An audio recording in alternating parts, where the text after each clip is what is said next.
Good morning, students. I welcome you all to NS Enlights, my YouTube channel. It's 11th of September morning class. इस class में हम regular daily एक mains answer writing practice करते हैं. आज हम paper 1 discuss करने वाले हैं. Let's discuss about it. कैसा क्वेश्चन है आपके लिए. तो उससे पहले प्लीज़ आप मेरे जितने भी सोशल मीडिया हैंडल्स हैं उन सबको फॉलो कर लीजिए और मेरे टेलीग्राम चैनल को भी ज्वाइन कर लीजिए.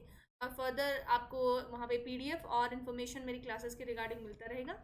So the question would be like, online advertising has emerged as a big threat to democracy. आपको पता है ऑनलाइन पॉलिटिकल एडवर्टाइजमेंट जब हमारे इलेक्शंस होते हैं तो कितनी फॉल्स प्रोमिसेस की जाती हैं. सो ऑनलाइन जो है एक तरह से प्रोपोगेंडा बन जाता है. Analyse how online political advertising is influencing the elections and voting behaviour in India. ये कैसे ये पॉलिटिकल जो एडवर्टाइजिंग है ये हमारे वोटिंग बिहेवियर को कैसे इम्पैक्ट करती है. Suggest some measures for better regulation of online advertising in India. हमें जो ऑनलाइन एडवर्टाइजिंग है उसको हमें कैसे मेजर कर सकते हैं इलेक्शन कमीशन. उस पर हमें 250 वर्ड्स पे बहुत ही एक अच्छा और डिसेंट आंसर देना होगा. आपको पता है एक राइट अप्रोच मेंस के आंसर के लिए क्या होनी चाहिए. इंट्रोडक्शन हम पहले देंगे. Online political advertising. Analyze how online political advertising has emerged as a threat to democracy. Analyze how online political advertising is influencing the elections and voting behavior in India. और फिर उसके बाद एनालाइज स्टेप्स जो election commission ने steps लिए हैं इसको regulate करने के लिए. Suggest some measures for regulation of online political advertisement. Conclusion फिर हम इसका कर देना है. राइट, कोई कंक्लूशन नहीं है, कंक्लूजन है. ओके, सो सबसे पहले हम इंट्रोडक्शन देख लेते हैं. इसमें हम पहले इंट्रो कराएंगे कि कैसे पॉलिटिकल एडवर्टाइजमेंट होता क्या है और इसके लिए क्या क्या प्रोसीजर है. Political advertisement is advertisements used for the purpose of appealing directly और इनडायरेक्टली फॉर वोट्स और फॉर फाइनेंशियल और other supports in any election campaign. It includes uses of media from conventional to social media for this purpose. तो हमारा political advertisement का जो main जो area है वो डायरेक्टली और इनडायरेक्टली वोट देने के लिए लोगों को इन्फ्लुएंस करना और फाइनेंशियल और कोई और सपोर्ट दे के हमें इलेक्शन कैंपेन में उनको ऐड करना. और यही जो हमारा पर्पज़ है ये हम सोशल मीडिया के थ्रू ये पर्पज़ अपना पूरा करते. तो इसको हम एक ऑनलाइन एडवर्टाइजमेंट इसको बोलेंगे. राइट. सो इलेक्शन कमीशन इन 2013 ने बताया है ये जब मॉडल कोड ऑफ कंडक्ट इन्होंने जारी किया और इसमें pre certified political advertisement rules will apply to the social media as well. जो पहले से पॉलिटिकल एडवर्टाइजमेंट के जो रूल थे वो सोशल मीडिया पे भी लागू होंगे 2013 से, क्योंकि तब से यही एक डेकेड है जिसमें सबसे ज़्यादा सोशल मीडिया का इन्फ्लुएंस बढ़ता जा रहा है. Earlier pre certification was restricted to print and electronic media. उससे पहले सिर्फ प्रिंट और इलेक्ट्रॉनिक मीडिया पर ही लिमिटेड होता था हमारा जो पॉलिटिकल जो एडवर्टाइजमेंट है. Fake news, deep fakes and political advertising are biggest challenges threatening the fundamentals of democracy. So ये जो मेन जो प्रॉब्लम है आपका ऑनलाइन की फेक न्यूज़ है, डीप फेक है, पॉलिटिकल एडवर्टाइजमेंट को हैम्पर करती है और डेमोक्रेसी को हार्म करती है. In a measure to protect the democracy, Jack Dorsey जो आपके ट्विटर के CEO हैं उन्होंने अनाउंस किया कि हम ट्विटर पे कोई भी पूरी दुनिया में किसी भी तरह का कोई भी पॉलिटिकल एडवर्टाइजमेंट नहीं होगा किसी भी तरह का. सो हाउएवर फेसबुक फाउंडर जो मार्क जकरबर्ग है, फेसबुक आप सबको पता है, says that is company as part of a fifth estate in a new kind of force in the world which gives the public a megaphone to express themselves at the scale. मतलब जो हमारी जो Facebook है, Facebook company ने बोला कि हमारा company का मेन एजेंडा ही है लोगों के व्यूज को एक्सप्रेस करना, तो हम इसको नहीं मानेंगे. मतलब उन्होंने मानने से मना कर दिया. गूगल ने बोला advertising policy of India has made it mandatory to submit a pre-censorship certificate from the Election Commission of India or in order to run political advertisement on its platform. In doing so, Google has become the first Silicon Valley company to comply with the Election Commission of India's instructions. मतलब Google ऐसी पहली company बन गई जिसने ये जो rule है election commission के फॉलो करने के लिए हाँ किया. How online political advertising has emerged as a threat to democracy. अब डेमोक्रेसी के लिए थ्रेट कैसे है? Democracy requires free and fair election, आप सबको पता है।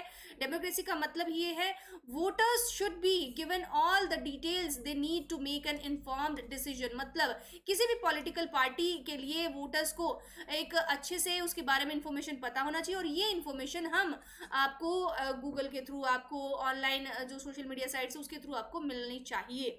Misinformation is proliferated and highly sensitive subjects handled in ways that could easily be constructed as manipulative. This harms the spirit of fair elections.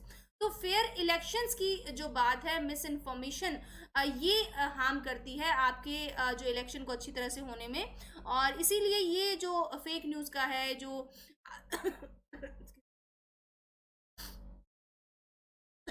तो ये miss information mainly ये जो हमारा idea है इसको हैम्पर करती है। The distribution of this manipulative content through TV and social media is proving destructive for the democracy. So जो मैनिपुलेटिव कंटेंट है, मतलब कोई भी पॉलिटिकल पार्टी अपने फेवर में किसी भी चीज़ को बताती है और अपने अकॉर्डिंग उसको मैनिपुलेट करके आप तक लेके आती है, तो वो डेमोक्रेसी को डिस्ट्रक्ट करना हो गया।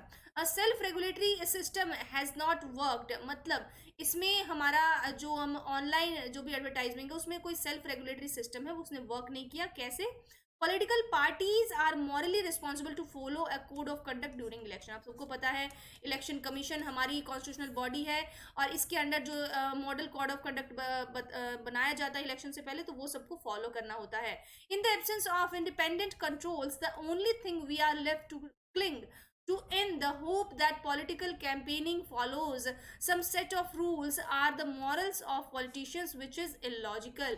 मतलब हमारा जो इंडिपेंडेंट जो कंट्रोल अगर ये है, उसकी एब्सेंट में हमारे क्या होता है कि पॉलिटिकल कैंपेनिंग वो अपने रूल्स को मिस करके, मॉरल्स को पीछे छोड़ के पॉलिटिशियन आगे बढ़ते हैं, जो इलॉजिकल है, जो किसी भी तरह से एक्सेप्टेबल नहीं होना चाहिए।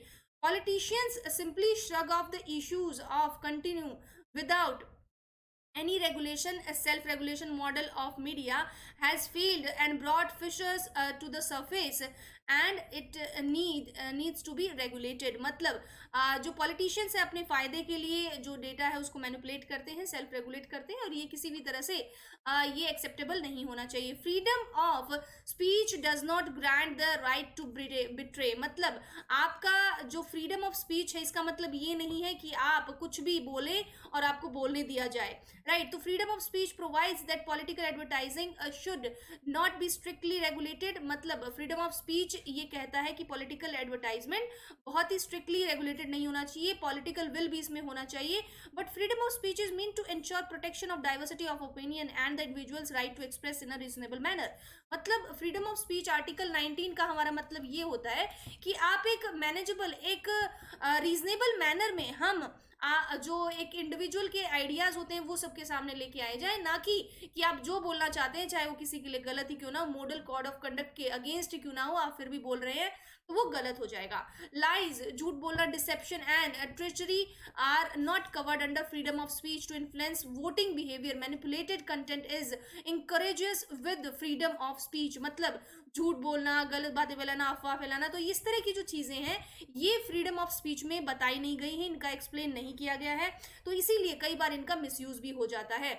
और the blurred line between editorial content and advertising. So advertisement must be distinguishable from editorial content, or which however by mimicking the style of a news program or documentary party political broadcast intentionally lose that distinction। मतलब जो party जो अपना जो agenda mainly बताती है आपको सबके सामने आके, प्रिंट मीडिया हो गया, आपका इलेक्ट्रॉनिक मीडिया हो गया, सो उसके थ्रू वो अपना मेनली जो झूठ बोलते हैं वो उस तरह का आइडिया अपना रिप्रेजेंट करती है, जो कि सही नहीं है। एडवर्टाइजमेंट आर ऑफन मिसलीडिंग करते हैं आपको। मुझे नहीं लगता जो भी पॉलिटिकल हमारे एडवर्टाइजमेंट होते हैं आए हैं आज तक वो फुलफिल करते हैं अपने वादों को जो उन्होंने किया है अभी तक। So advertisements often cause offenses, of course offense भी क्रिएट करते हैं, झूठ बोलते हैं, बहुत हार्म भी क्रिएट करते हैं। How online political advertising is influencing the elections and voting behaviour in India. कैसे हमारा जो पॉलिटिकल एडवर्टाइजिंग है वो इन्फ्लुएंस करता है इलेक्शंस और वोटिंग बिहेवियर को। कैसे हम सिर्फ कुछ बहुत बहुत ज़्यादा संख्या में ऐसे लोग हैं जो सिर्फ एडवर्टाइजमेंट देख के ही वोट करने जाते हैं, उनको पॉलिटिकल एजेंडा से कोई मतलब नहीं होता है। Two things that make online political advertising problematic: targeting. Online advertising allows, especially on social networks, personalized targeting based on multiple attributes that wasn't possible at the same level before. मतलब पहले जब ये होता था कि आपका इलेक्ट्रॉनिक प्रिंट मीडिया सिर्फ होता था जो आप प्रमोट करते थे पॉलिटिकल पार्टी अपने एजेंडा को, तो आज जो उसकी कंपैरिजन में हो रहा है, आज कहीं ज़्यादा हो रहा है, और आज वो टारगेट जो ऑडियंस है उसको लेके वो अपने एडवर्टाइजमेंट बनाती है, पहले इतना पॉसिबल नहीं था. सो ये these platforms make it possible to go for manufacturing consent to manipulating consent. ये देखिए, ये मैन्युफैक्चरिंग कंसेंट तो मतलब मैनिपुलेट कर दिया है. अगर आपकी विचारधारा बनी हुई है पहले से, उसको भी मैनिपुलेट करने की कहीं ना कहीं कोशिश की जाती है. A person is continuously fed with information to vote for a particular party. एक पर्टिकुलर पार्टी को वोट करने के लिए ही एक पर्टिकुलर इंसान को विवश किया जाता है. Invisibility of online political advertisement मतलब in advertising on a social media platform, not everyone gets to know the sponsor of the advertisements. These advertisements are frequently treated as content. हमने कल भी जो ऑनलाइन कंटेंट सॉरी इसकी जो governmental जो government content है, जो गवर्नमेंट एडवर्टाइजमेंट है, उसके कंटेंट के बारे में हमने एक रेगुलेशन की कल बात की थी. सो इनविजिबिलिटी होती है कि हमें ये नहीं पता होता कि इसको फंडिंग कौन कर रहा है, ये एडवर्टाइजमेंट दे कौन रहा है, उस मेनली वो पॉलिटिकल पार्टी दे रही है, उनको फंड कौन कर रहा है. तो मेनली ये फिर उसका आइडिया जो है मेन उस एडवर्टाइजमेंट के पीछे, वो हमें पता नहीं चल पाता है, और लोग कहीं ना कहीं ये भूल जाते हैं कि ये आपको मैनिपुलेट करने के लिए ये मेन एडवर्टाइजमेंट किया जा रहा है. अदर कुछ और रीजंस हम बताना चाहेंगे. Online advertising is not subject to direct regulation and absence of transparency of sourcing and targeting of advertising.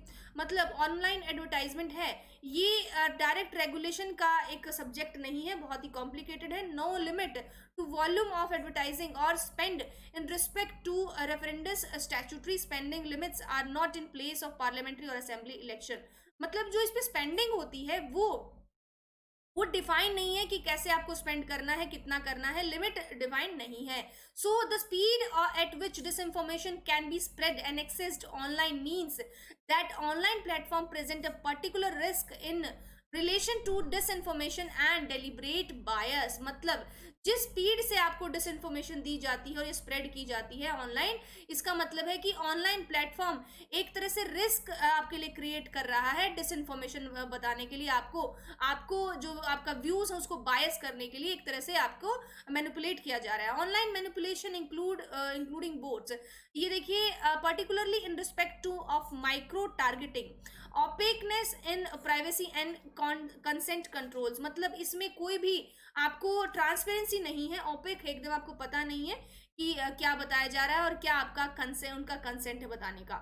ये देखिए, इन्फ्लुएंसिंग आउटकम्स अनलॉफुली और in a concealed manner, right. Steps taken by election commission for regulating, ये main part आ जाएगा. आप इसको base करके ही क्वेश्चन अपना फ्रेम करेंगे. इलेक्शन कमीशन मैंने बताया 2013 में रूल जो मॉडल कोड ऑफ कंडक्ट था, उसमें it's pre certified political advertisement rules will apply to the social media as well.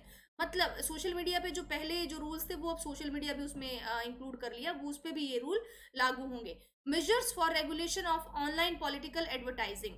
सो इसको एडवर्टाइजिंग को मेजर करने के लिए क्या क्या रेगुलेशन है ये देखते हैं हम. There is no clarity whether the pre censorship regime is limited to paid advertisement and not consent posted by political parties on their social media accounts, right. So ये क्लैरिटी नहीं है कि आपका जो सेंसरशिप है ये पेड एडवर्टाइजमेंट के लिए ही है या not consent posted bye political parties on their social media account, कि आपको कहाँ पोस्ट करना है कहाँ नहीं. तो ये एक तरह से सेंसरशिप इन पे अभी तक लागू नहीं हुई है. Election commission has a role to define the contours of pre censorship regime. मतलब इलेक्शन कमीशन का जो रोल है वो उनको डिफाइन करना चाहिए कि आपको कौन कौन सी जो एडवर्टाइजमेंट को सेंसर करना चाहिए या नहीं. The election commission of India must ensure parity of treatment between political advertising on social media and traditional media. So इनको दोनों को बैलेंस करना होगा. ट्रेडिशनल मीडिया मतलब आपका जो प्रिंट मीडिया है और इलेक्ट्रॉनिक मीडिया है, टीवी हो गया, अखबार हो गया, तो इनके इक्वल ही सोशल मीडिया को अब ट्रीट करना होगा. Tools like WhatsApp have no longer remained personal messaging services but emerged as a mass communication services. आपको पता है, सो WhatsApp अब पर्सनल मैसेज का इतना ज़्यादा इसका जो इफेक्ट है वो नहीं रह गया, जितना आपको इसमें ग्रुप जो मैसेजेस हैं वो फैलाने का, और ग्रुप में जो एक तरह से प्रोपेगेंडा फैलाने का एक मीडियम बन गया है. A party worker can communicate a political message to 5 groups which each group containing 256 persons in a matter of seconds. Indian political parties are using WhatsApp for mass messaging, often with hate-filled message.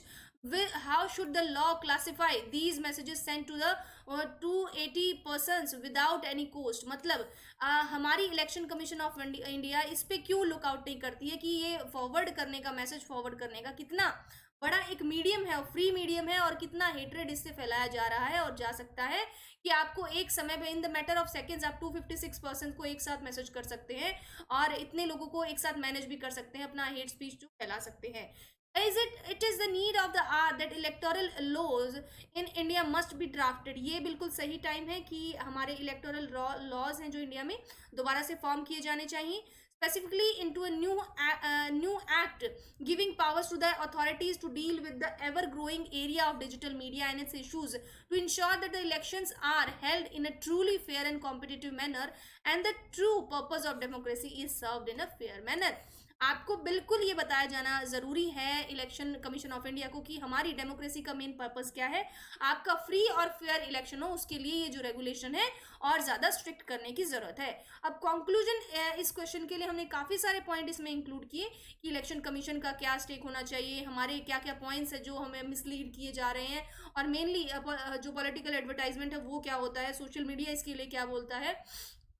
कई सारे point मैंने इस बड़े से question में include करने की कोशिश की. आप इसको 150 वर्ड में छोटा करके जरूर लिखिए. कंक्लूजन इसमें ये ऐड होगा कि to summarise the efforts taken by the election commission to tackle digital media, it would not be wrong to say that the self regulations are not enough for social media platforms to keep an eye over the content. मतलब एक सिर्फ एक self regulation ही काफ़ी नहीं होगा, election commission को ये बताया जाना ज़रूरी है. The election commission is having a hard time to enforce its powers, not having specifically law to deal with the upcoming issues like propaganda spreading, fake news, paid news, etc. ये देखिए, for which the use of digital media and social media is being made, मतलब जिसके लिए आपका social media बनाया गया है कि मैसेज स्प्रेड करना, ये अब उसका जो रॉन्ग यूज हो रहा है कि हेट स्पीच फैलाया जा रहा है, फेक न्यूज़ फैलाया जा रहा है, ये हमें जो इसका यूज़ है इसको कम करना होगा और ये इलेक्शन कमीशन को स्ट्रिक्ट लॉ इसके लिए बनाने होंगे. तो this is all about today. आप मेरी 4 क्लासेस दिन में आती हैं, आप प्लीज़ सबको देखिए, फॉलो कीजिए, स्प्रेड कीजिए. और ये मेरा यूट्यूब चैनल है NS Analyze, राइट, तो इसको आप सब्सक्राइब ज़रूर कर लीजिए. और बाकी जो इन्फॉर्मेशन आपको मेरे टेलीग्राम चैनल पे मिल ही जाती हैं. This is all about today. Thank you so much.